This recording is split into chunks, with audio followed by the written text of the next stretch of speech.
Kung nasa point ka na ng career o business mo na isa na ang laptop sa pinakamahalagang tools, hindi mo na lang hinahanap kung ano yung pinakamura or yung pinakamalakas para sa presyo. Well, syempre dapat powerful pa rin, pero at the same time, dapat reliable, dapat matibay, dapat madaling dalhin kahit saan. And kung mga paldogs yung nakakahalubilo mo, joke lang. Halimbawang madalas kang nagpe-present sa clients, uma-attend ng big meetings, or nagko-close ka ng deals, may plus din talaga kapag premium yung laptop na dala. At dito pumapasok itong Asus ExpertBook Ultra. Ito yung flagship business laptop ng Asus, targeted sa mga CEOs, executives, entrepreneurs, and professionals. Up to Intel Core Ultra X9 388H processor, naka 120Hz 3K tandem OLED display, tapos manipis at magaan lang, pero may malaking battery pa rin. So, eto na ba yung ultimate business laptop para sa'yo?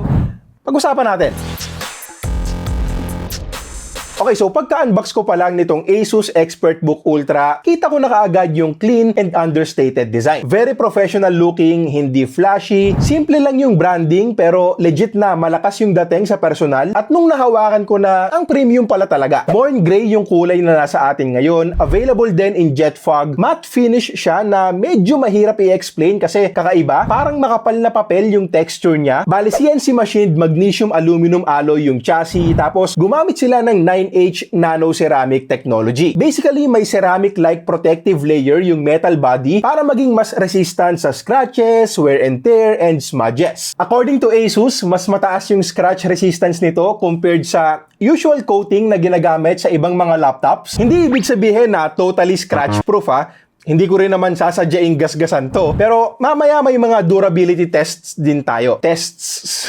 At ang nagustuhan ko pa, una, masarap siyang hawakan, premium feels, at pangalawa, as in, hindi talaga halata yung mga fingerprints and smudges. Mahigit isang linggo ko nang ginagamit to, pero hindi ko pa siya pinupunasan kasi tinatamad na joke lang.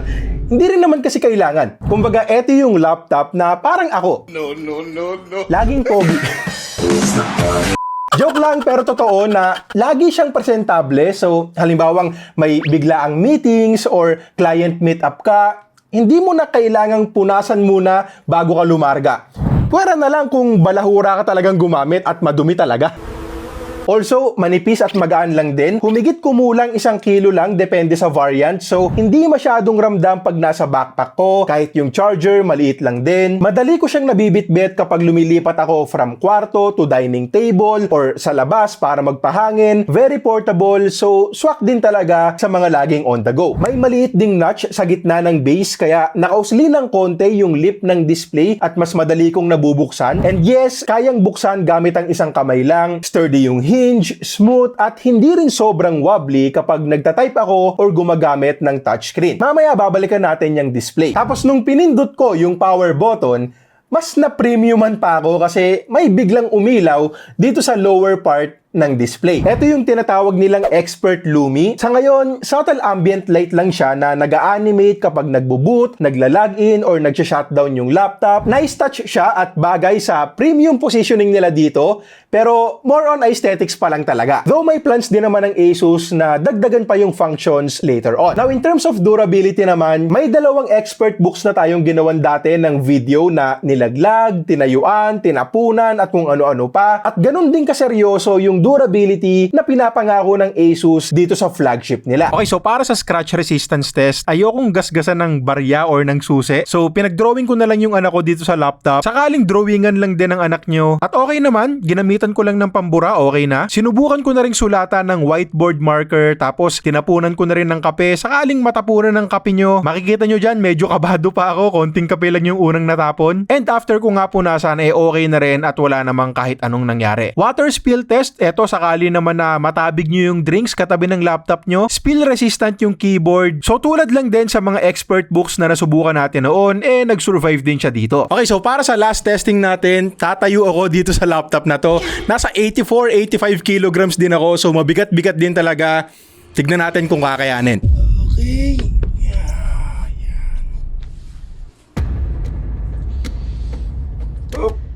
1, 2, 3, 4, 5, 6, 7, 8. Pero mukhang komportable ah. Mukhang kaya niya talaga ako. Yung feeling parang kaya niya talaga akong buhatin. Yan, check natin kung gagana pa talaga. Wow! Okay pa naman, madedetect niyo pa ba ako? Kanina may bakat ng keyboard sa screen eh. Siguro dahil kakagawa ko lang nung water spill test, so medyo bumakat. Pero nawala rin kaagad. Wala namang basag, wala namang kahit ano. Okay. Tulad lang din sa mga dating expert books na nasubukan natin, may tibay din tong Ultra. Syempre, Ultra nga nila, di ba? At base nga sa actual test natin, hindi lang puro forma or papogi itong Expert Book Ultra, yung overall build and durability ay legit na kabilang din sa mga strongest points nito. So ang susunod na tanong, premium experience din ba kapag ginagamit na? Kwento ko sa inyo yung display. Naka 14-inch 3K touchscreen display tayo with tandem OLED na bihira pa rin talaga sa mga laptops ngayon. Bale, dalawang OLED layers yung meron dito para maging mas bright nang hindi laging sinasagad yung isang layer. Ang benefits, mas mataas yung brightness, mas power efficient, and dahil mas konti yung stress sa bawat layer, mas mababa din yung risk ng burn-in. So, potentially, mas hahaba din yung lifespan compared sa traditional OLEDs. Pero specs aside, impressive din talaga sa personal. Kulay black yung default wallpaper nito, so pagkabukas ko pa lang, kita ko na kaagad yung excellent contrast, as in, black talaga yung black, vibrant colors, and dahil 3K yung resolution, sobrang sharp ding tignan ng text. Na importante para sa akin kasi madalas mahabang scripts and documents yung tinitignan ko. 16:10 din yung aspect ratio, so may konting dagdag na vertical space and mas maraming content yung nakikita ko. Up to 120Hz refresh rate, so smooth scrolling din sa mga long documents, websites, or kahit simpleng Facebook browsing lang. At bukod sa tandem OLED, high resolution, and high refresh rate, isa ring magandang feature nito, yung matte finish. Touchscreen to, pero hindi siya katulad ng typical touchscreen laptops na sobrang glossy at parang salamin na nagre-reflect yung liwanag kapag may ilaw or bintana sa likod mo. Gumamit sila ng Corning Gorilla Glass Victus together with Corning Gorilla Matte. Pamilyar na tayo sa Gorilla Glass Victus dahil sa mga smartphones, pero dito, yung matte finish ang malaking tulong para mas controlled talaga yung glare at reflections. Para mas madaling makita yung difference, eto siya compared sa MacBook Air ko na may glossy display. Mas visible yung reflection sa MacBook Air, habang sa Expert Book Ultra, klarong-klaro pa rin yung content. Ginamit ko rin to outdoors and no complaints din ako sa brightness. Rated at 600 nits sa normal use at up to 1400 nits naman for HDR highlights. Hindi ako nakukulangan kahit maliwanag yung paligid, and maganda ring manood ng Netflix HDR movies dahil excellent yung contrast at kulay. Responsive yung touchscreen and plus din talaga siya sa overall flagship experience. However, mention ko lang din na personally, ako lang naman, hindi ko rin to madalas ginagamit, lalo na't panalo na rin yung touchpad. So overall, panalong display talaga siya. Tandem OLED, sharp, maliwanag, smooth, touchscreen, manipis lang din yung side bezels, and practical din gamitin kahit saan dahil sa matte finish. Siguro kung mahihilingin man ako, sana magkaroon sila ng non-touchscreen variant na mas mura para sa mga katulad ko na okay na kahit touchpad lang ang gamitin. At speaking of touchpad, keyboard and touchpad naman tayo. Sa keyboard, unang napansin ko yung kakaibang finish ng keys. Parang soft rubber na smooth at medyo powdery hawakan. So, masarap talaga siyang gamitin. May 1.5mm key travel. Tahimik lang mag-type pero ramdam pa rin yung tactile feedback. And since madalas din akong gumagawa ng mahahabang scripts, masasabi ko na komportable pa rin kahit sa matagalang typing. Madali ring makasanayan yung layout at wala akong napansing weird na key placement. White yung backlight pero visible pa rin kahit na light colored yung keyboard. Tsaka pantay din yung lighting. Yung touchpad panalo, malaki, glass yung surface at very smooth gamitin. Haptic siya and goods yung feedback, responsive yung gestures at maganda rin yung palm rejection. Wala akong na-experience na delay or misclick at honestly, kaya kong gamitin to ng hindi naghahanap ng external mouse. So, pagdating sa keyboard and touchpad, flagship level din talaga yung experience. Okay, so eto naman yung webcam quality nitong Asus ExpertBook Ultra. Honestly, hindi ganun kaganda. So, isa to sa mga kahinaan ng laptop na to. And gamit ko nga rin pala yung microphone. So, let me know na lang din sa comments kung pasado sa inyo yung audio. Now, sa speakers, isa to sa mga best sounding Windows laptops na nasubukan ko. Malakas, klaro, and may body yung tunog. Actually, medyo nagulat nga ako kasi alam naman natin na usually kapag Windows laptops, OLATs yung speakers. Dito hindi. Naging mas immersive yung panonood ko ng movies at para sa akin, pwede na rin siyang pang sound trip sa isang kwarto. Pagdating sa ports, for most people, goods na to. Lalo na ngayon na marami na ring wireless accessories. Yun nga lang sa kaso ko na madalas na nagtatransfer ng videos, kailangan ko talaga ng SD card slot.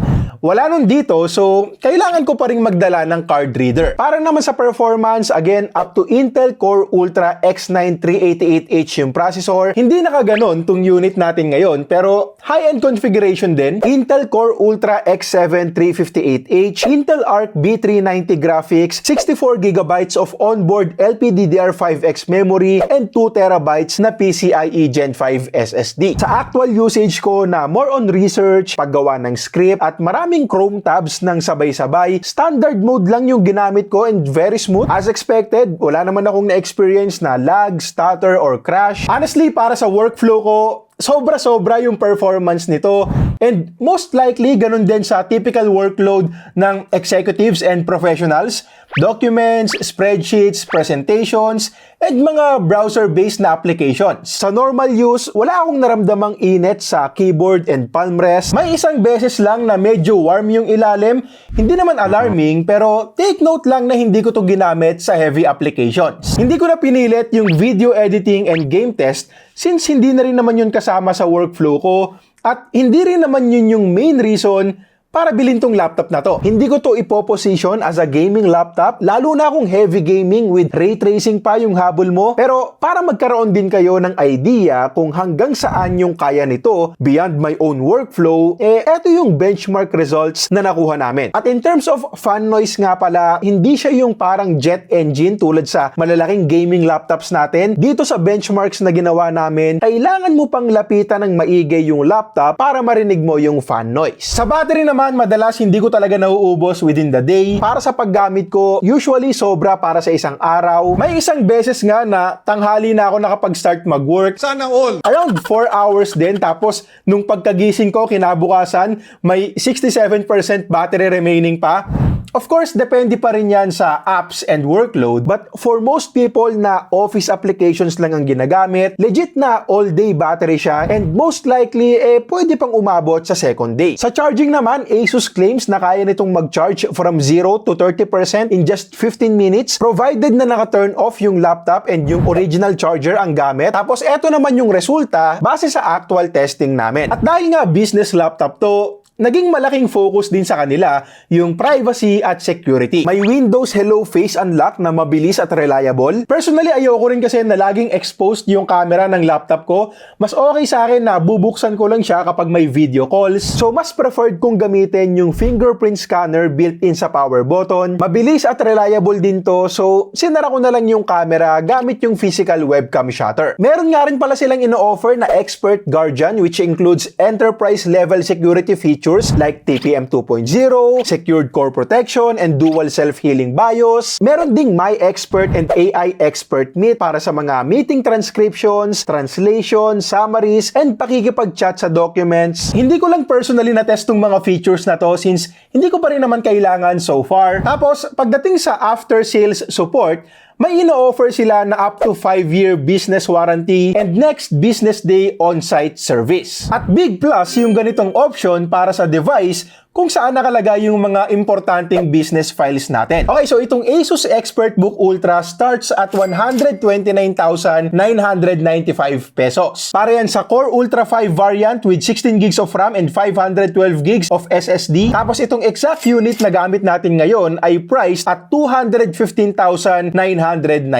Yes, mahal talaga at sa ganyang price, para sa akin sana mas maganda pa yung webcam quality, wala ring SD card slot, although personal na problema ko naman yon as a content creator, pero the rest, para sa akin, panalo na. Solid performance, matagal malobat kahit na manipis at magaan. Sobrang panalo nung tandem OLED display, magandang keyboard and touchpad, malakas yung speakers, at premium talaga yung design at build. Also, kasama rin sa binabayaran natin dito yung durability, yung business security features, and yung after-sales support. So, hindi siya para dun sa mga naghahanap ng pinakasulit na specs para sa presyo, hindi rin para sa mga heavy gamers, pero kung gusto or kailangan mo ng premium business business laptop na may tibay at balak mong gamitin for years, legit na isa to sa mga panalong options mo. Okay, so yun lang muna para sa ngayon. Let me know sa comments kung anong tingin nyo dito at kita-kits tayo sa next video.